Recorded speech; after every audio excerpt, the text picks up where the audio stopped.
My friends can see. I was gonna have it. Is it rolling? Yep. Okay, here we go. So we've got two 1 kilogram masses. We put 1 coulomb on them. We put a meter apart. Find the force between them. Well, look, you should always do our free body diagram. We've got an object here. It's the left-hand one. So there's the force acting on it. It's 1 kilogram.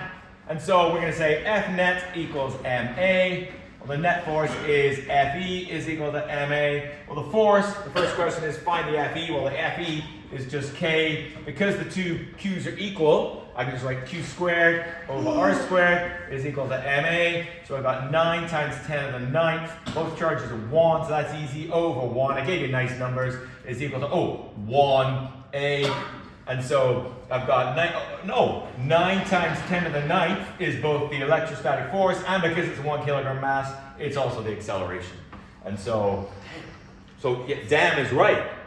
Is that The acceleration in this situation means those two objects are experiencing a force of 9 times 10. It's about 1 times 10 to the 10th. 10 billion newtons, like not 10 to the 6 is a million newtons. If I had two 1 kilogram masses, think about this for a sec. Just with only 1 coulomb on them, 1 meter apart, they would experience 10 billion newtons of force between them. Their acceleration would be 9 times 10 to the 9th, almost 10 billion. 9 times 10 to the 9th meters per second. Oh, sorry. Square. Thank you. Meters per second square. Yeah. What's the speed of light? 3 times 10 to the 8? No. Yeah, that's right. right? So after 1 second, assuming this acceleration is constant for a minute, after 1 second, they would be moving faster than the speed of light. Ooh, that's impossible. Clearly, Coulomb screwed up. You cannot have 1 coulomb of charge on an object. Right? I mean, you literally cannot. The object will blow itself apart. What? In fact, the problem is we can't actually calculate how fast they'd be going at, because what happens to the force as they spread apart? It's Inverse square, so. Oh, we need a special equation for energy. Come back next class. Okay, but MC delta T. question. Why don't MC delta T. if we're having like so much trouble like traveling at like such high speeds, why don't they just like build like high charges between two objects? And use Well, that the to, problem is, when we do this, how much work would it take to accumulate 1 coulomb charge? You know what I mean? That energy doesn't come from nowhere. So the other thing I want you to think about though is, in grade 10, you talked about current electricity, and you talked about an amp.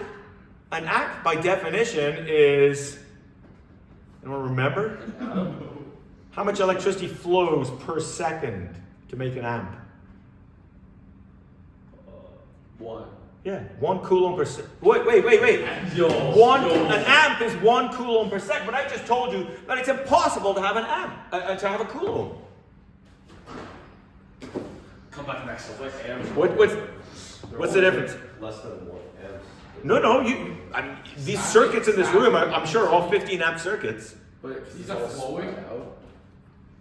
Distance? Well, where is the electricity flowing? It's also the wire. In the wire. And what's in the wire? Copper. Made of? Iron. Conductor. Iron. Insulator. Made of atoms, right? And atoms are positive. The only thing in a metal that makes it a conductor is some of the electrons are Flowing. No. There. we talked about this last class. Some of the electrons in a metal are Loose.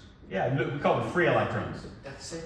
Right? And so what that 1 amp equal to 1 coulomb per second means we're pushing a lot of electrons through the wire, but they're never just together as negatives or positives, right? There's always equal number of positive and negative. We're just pushing a lot of them.